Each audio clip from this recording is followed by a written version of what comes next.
Welcome to the deep dive. Today, we are going to try to master the art of email. Because hitting send with confidence, like really having your emails get read and actually getting those results you need, well, that's a superpower I think we could all use. Absolutely. And lucky for you, we're diving deep into Mastering Email Composition in English, a comprehensive guide to unlock the secrets of truly effective email communication. Now, this guide, it's got it all from like the nitty-gritty of greetings and sign-offs Yeah. to strategies for crafting those compelling calls to action. It's like email boot camp, but a lot more fun, I think. Indeed. You know what's fascinating to me is how much psychology is involved in email. It's not just about the words themselves, right? It's how they make the recipient feel and, what actions they inspire. Okay, so let's jump right in. This guide kicks off with greetings, which I initially thought was pretty basic. Hi, hello, done. But there's a surprising amount of nuance here. It's true. That initial greeting sets the tone, and it can actually influence how the rest of your email is perceived. So choosing the right level of formality, whether it's a dear name or a simple hi, really depends on your relationship with the recipient, the context of the email, and even the power dynamics at play. So it's not just about being polite. It's about strategically setting the stage for what you want to communicate. Now, I've definitely been guilty of writing emails that bury the lead. You have to scroll through like paragraphs to figure out what I'm actually asking. This guide is all about getting to the point, which I appreciate. Absolutely, and there's a psychological reason for that. Think about it. When you open an email, you're immediately scanning for that key information, right?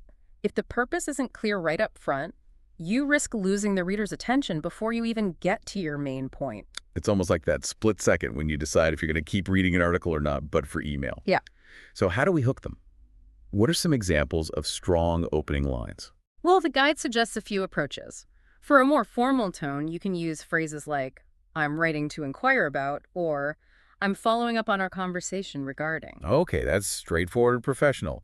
What if you're going for something a bit more casual? Then you can jump right into the question or topic at hand.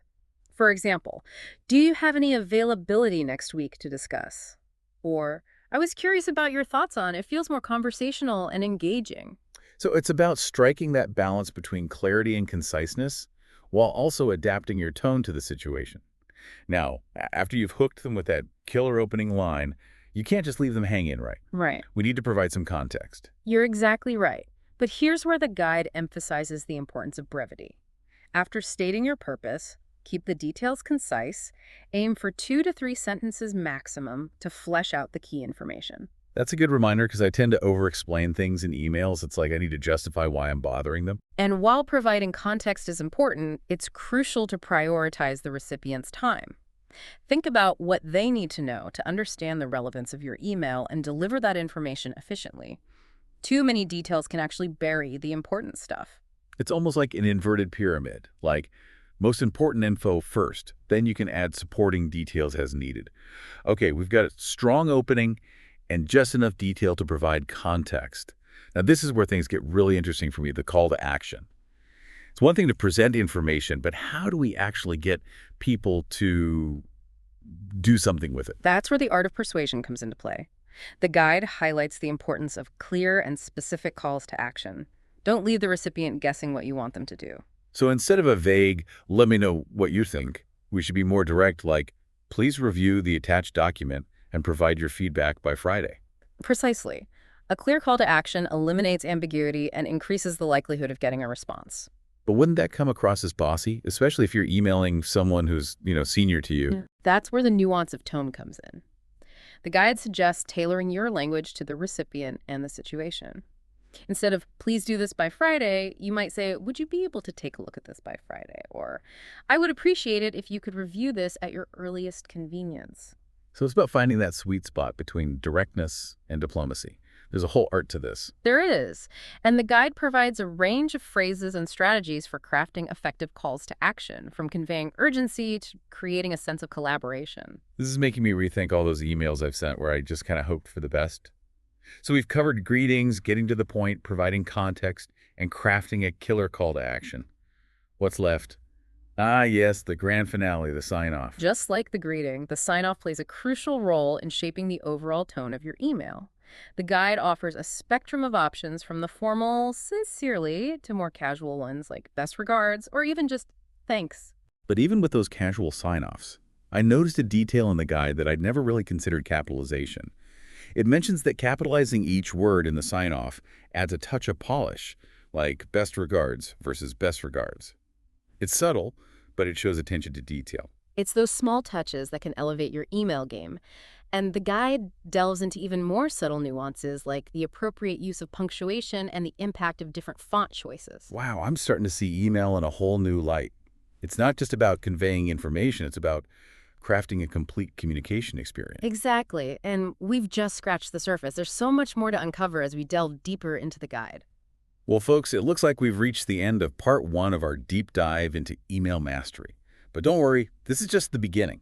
In part 2, we'll explore some real-world scenarios and dissect emails that get results. We'll analyze different types of emails, from requests and follow-ups to persuasive pitches, and see how the principles we've discussed today can be applied in practice. So stay tuned, email ninjas, because the journey to inbox domination continues in part 2.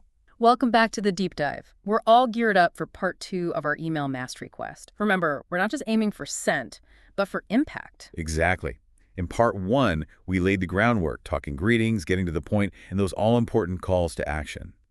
Now, I'm itching to see these principles in action. Well, you're in luck. Today we're going to dissect some real-world email scenarios. Let's start with one we all encounter: requesting information. Imagine you need a colleague to, clarify a project deadline. Okay, so how would most people approach this? Probably something like, hey, just wondering about the deadline for the project. Can you let me know? Simple enough, right? It's a start, but we can do better. Remember the psychological nuggets from part 1? Instead of just wondering, we can be more specific and assertive. Try something like, I'm writing to confirm the deadline for the project name project, to create a sense of importance and urgency. So we're not just passively inquiring, we're actively seeking confirmation. Makes sense. And instead of a vague, can you let me know, we could say, could you please provide an update on the deadline by date? Exactly. That turns a passive request into a clear and actionable call to action. Now, to further boost your chances of a prompt response, consider adding a touch of context, like, I'm finalizing the schedule for next week and need to ensure we're all aligned. I like that.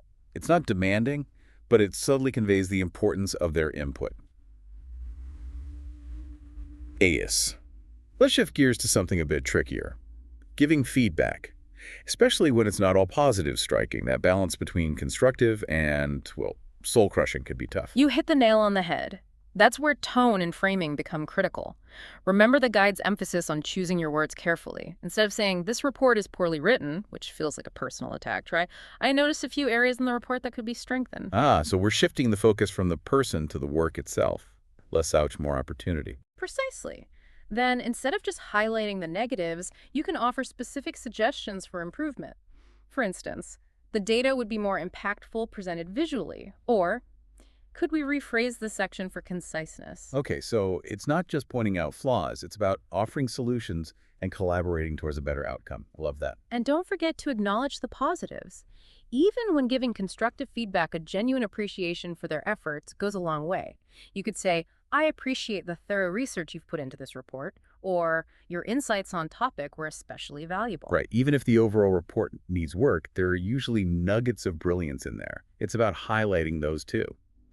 Now let's talk about a scenario that fills many of us with dread: the follow-up email. It feels so pushy, yet sometimes it's unavoidable. You're not alone in feeling that way. The key is to be polite, persistent, and provide value. Instead of a blunt, did you get my proposal?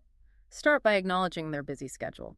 Try something like, I understand you're juggling many priorities, but I wanted to follow up on the proposal I sent last week. That's much better. It acknowledges their time constraints while subtly nudging them towards your message. Exactly. Now here's a pro tip. Instead of just waiting for a response, use the follow-up to reiterate key points or offer additional information. You could say, to refresh your memory, the proposal outlines, or I've also attached a case study that might be relevant to your needs. So the follow-up isn't just a nag. It's another opportunity to build on your message and pique their interest. Okay, let's tackle another tricky situation: declining a request. Nobody likes to say no, but sometimes it's necessary. How do we do it gracefully and maintain those all-important professional relationships? This one requires a delicate touch. Start by acknowledging their request and expressing gratitude for their consideration. You might say, "Thank you so much for reaching out about the request. I really appreciate you thinking of me." Okay, so we're setting a positive tone and acknowledging their effort before we deliver the bad news. But how do we actually say no without sounding harsh? But directness with empathy is key. Clearly state your decline, but concisely. "Unfortunately, due to your reason, I'm unable to commit to this at the moment." No need for lengthy apologies or justifications. Right, just a clear and respectful no. But is there a way to soften the blow even further? Absolutely. If possible, offer an alternative solution or suggest someone who might be a better fit. You could say, "I'd be happy to connect you with Name, who might be able to assist you with this." Or, "While I can't take this on right now, I'd be open to exploring other ways to collaborate in the future." That's brilliant. Even though you're declining, you're still being helpful and leaving the door open for future collaboration. Okay, we've covered a lot of ground here. Requesting information, giving feedback, sending follow-ups, and declining requests. But before we move on, I have a burning question. Is there a place for humor in emails? That's a great question. Humor can be a powerful tool to connect with your recipient and make your message memorable, but it's a double-edged sword. How so? I mean, who doesn't love a good chuckle? Well, while humor can lighten the mood, it's also subjective and can easily be misinterpreted in written communication. What you find hilarious, someone else might find offensive or inappropriate. So it's about being really mindful of your audience and the context. Exactly. A joke that lands well with your close colleagues might not be suitable for a client or senior executive. And even with colleagues, it's crucial to be sensitive to cultural differences and avoid anything that could be perceived as offensive. So when in doubt, err on the side of caution. But if you do decide to use humor, make sure it's relevant to the message and enhances the communication, not distracts from it. Precisely. And remember, the primary goal of your email is to communicate effectively and achieve your objectives. If humor helps you do that, great. But if it risks jeopardizing your message or your professional relationships, it's probably best to save it for a face-to-face conversation. Solid advice. Okay, this episode has been packed with actionable insights. It's amazing how even small tweaks in phrasing and tone can make a huge difference in how our emails are received. It's true, and as we become more aware of these nuances, we naturally start incorporating them into our everyday email communication. It becomes second nature. But this is just the tip of the iceberg, right? Yeah. There's still more to explore in our quest for email mastery. What email adventures await us in Part 3? In Part 3, we'll take things to the next level by delving into advanced techniques that truly make your emails stand out from the crowd. We're talking storytelling, personalization, crafting subject lines that sing. Oh, I'm already intrigued. Get ready, folks, because the journey continues in Part 3.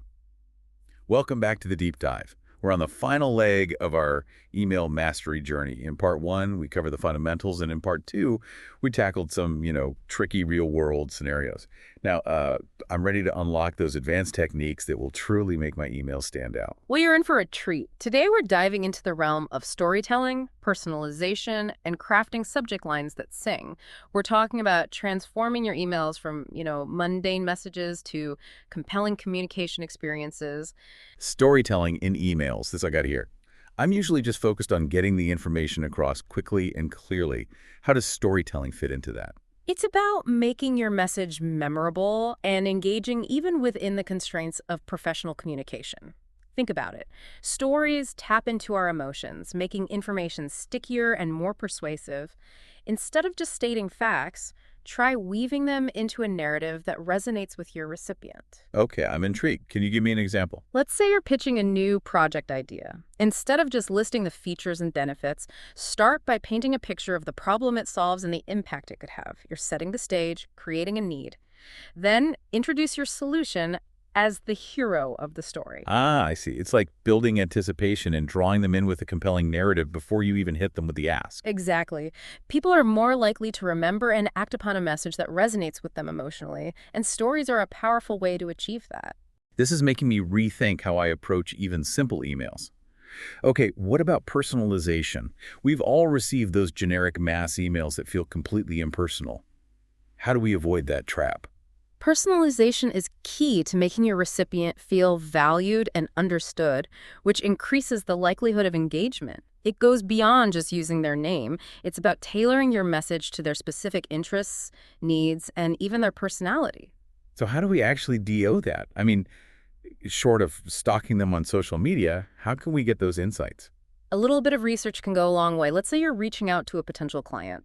Instead of sending a generic sales pitch, take a few minutes to research their company, their recent projects, maybe even articles they've shared or commented on. Right. You can find a lot of information online these days. Mm. But how do we use that in an email without sounding creepy? It's about weaving those insights subtly into your message. Mm. You might mention a recent project they completed, referencing something specific that impressed you, or even just acknowledging a shared interest. So it's not about being overtly flattering. It's about demonstrating that you've done your homework and that you genuinely care about their needs and perspective. Precisely. Those small touches show that you're not just blasting out mass emails, you're taking the time to connect with them on a personal level. Okay, I'm starting to feel like an email ninja in training. Now let's talk about subject lines. We've all got overflowing inboxes. How do we craft subject lines that actually get our emails opened? Think of your subject line as the headline of your email. It's the first impression, and it often determines whether someone clicks open or hits delete. I've heard that keeping subject lines short and sweet is crucial, especially with people checking emails on their phones. But short can also be boring. How do we make them compelling? You're right, short is key, but it doesn't have to be bland. Use strong verbs, pique their curiosity, or create a sense of urgency. Instead of a generic project update, try action needed, project update, or exciting news, project update. Ooh, I like those. They definitely grab your attention more than a generic subject line. Is there a magic formula for the perfect subject line? There's no one-size-fits-all formula, but the guide suggests testing different approaches and tracking your open rates to see what resonates best with your audience. So it's about experimentation and understanding what works for your specific audience. Exactly. And remember, just like the rest of your email, the subject line should reflect your overall tone and intention. Wow, this has been a masterclass in email communication. I feel like I've gained a whole new level of understanding A&D, a toolbox of techniques to take my emails to the next level. Any parting words of wisdom for our listeners? Remember, effective email communication is an ongoing journey, not a destination. It's about constantly learning, adapting, and refining your approach. Don't be afraid to experiment, try new techniques, and most importantly, be authentic and genuine in your communication. When you connect with people on a human level, even through the digital medium of email, that's when the magic truly happens. Beautifully said. And on that note, we've reached the end of our deep dive into the art of email mastery. I hope you've enjoyed the journey as much as I have. I know I'm walking away with a wealth of knowledge and a newfound confidence to conquer my inbox. Until next time on The Deep Dive.